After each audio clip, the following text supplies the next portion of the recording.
Academy schools have been part of the school landscape in England for well over a decade now. They've grown from a handful of schools in the early 2000s to well over 4,000 now, and the government is committed to opening more over the next 5 years.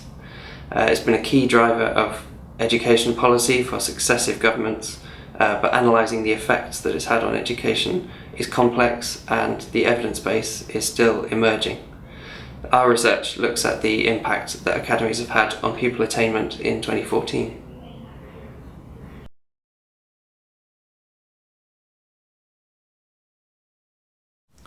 So academies are independently run schools which are funded by central government.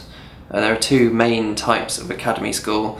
There are the sponsored academies and there are the converter academies.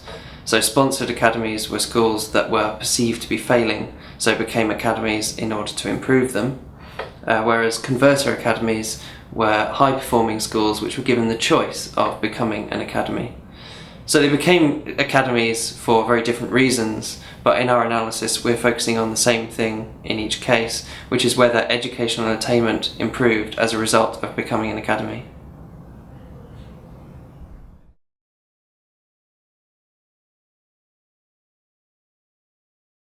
So we recently conducted some new research on academies, looking at the school performance in the GCSE results of 2014, and we found that pupils in sponsored and converter academies made no greater attainment progress compared to those pupils in similar maintained schools.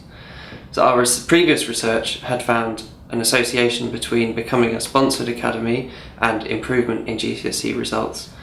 But we revised that conclusion after changes to the 2014 school performance tables, in particular the way they were calculated.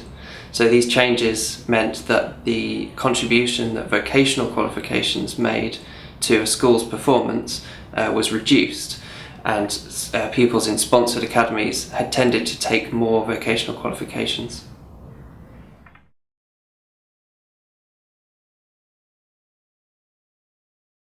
So evidence on the early academies, so those that were opened before 2010, seemed to show a positive benefit to the children attending those schools in terms of their performance, particularly in schools that had been open for the longest amount of time. But since 2010, academies policy has changed quite dramatically, and vastly more schools have become academies. The evidence on those academies is still emerging, and particularly there's very little evidence of what the impact has been in primary schools. There was initial evidence of sponsored academies showing an improvement in their performance. Our recent research shows that there's no more pupil progress compared to in maintained schools, which we believe is down to the changes to the school performance tables.